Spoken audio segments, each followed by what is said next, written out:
তো বন্ধুরা আমার এই মশলাটা দেখেন কি সুন্দর করে কষানো হয়ে গেছে। মশলাটা দিয়ে দেখেন গোটা গোটা কয়েকটা রসুন দিচ্ছি স্বাদের জন্য। আর এখন আমি দিয়ে দিব এই যে মাংস। না লাগি যাবে না। বিসমিল্লাহির রহমানির রহিম।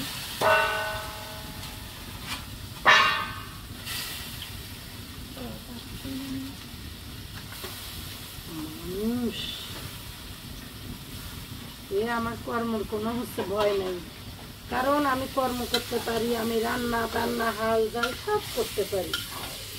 তো এই যে বন্ধুরা আমার রান্নাটা আমি যেহেতু কলিজাটা পরে দিব, একটু চলে গেছে আর ভিতর লাড়া খালেই কলিজা থাকবে না, সেরপ সেরপ করে আউলি দেবে। তো এটা উঠাই নিয়ে আমি এই যে লাড়া চাড়া করে দেখাচ্ছি।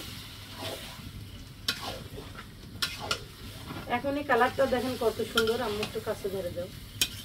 এই দেখেন মাংসটা কি পরিমাণ দেখা যাচ্ছে, গ্রাভি ট্রাভি মনে হচ্ছে যে মাংস হয়েই গেছে, অথচ ঢেলে দিছি। তো হচ্ছে রান্না আসলে মেয়েদের রান্না চুল বাঁধা এগুলো বলে দেওয়া লাগে না। এগুলা কাজ কোনো মেয়ে জন্মগতভাবে শিখেও আসে না, আবার বোঝা যায় মেয়েদের জন্ম হয়েছে রান্না বান্না করার জন্য। তো যাই হোক, আমিও মার কাছ থেকে শিখিনি, দেখে দেখেই শিখেছি। একটু আটকে শুরু করতে বিসমিল্লাহির রহমানির রহিম। আগেই তো 3 বার 4 বার করে কইছি, আবার আলুটা দিচ্ছি। বিসমিল্লাহ করতে দোষ নাই, যতবার বিসমিল্লাহ করবে ততবার তরকারি স্বাদ হবে। এই যে আলুটা আমি ঢেলে দিচ্ছি। ভাজি রাখা ছিল, এটা হচ্ছে 80% ভাজি রাখা ছিল।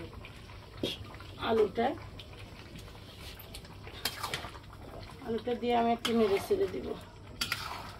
আলুটাও সিদ্ধ হবে, মাংসটাও সিদ্ধ হবে।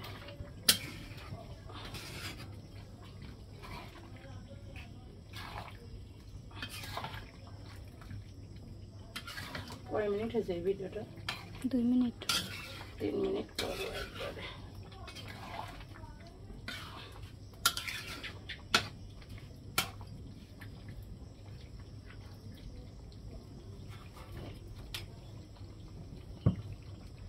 গরমের মধ্যে আপু জানো না, এনকে ভুজি পুরি রান্দি ভারি, খাওয়ার বেলায় ঠকঠকা, করার বেলায় হচ্ছে তোর বেটিরে চাঙ্গচুরি থাকে।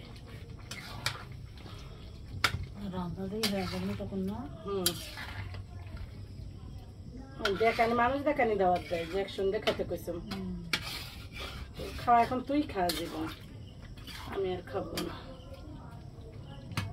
বুবু বলে ঢাকনা নাই, গামলাটা ধুয়ে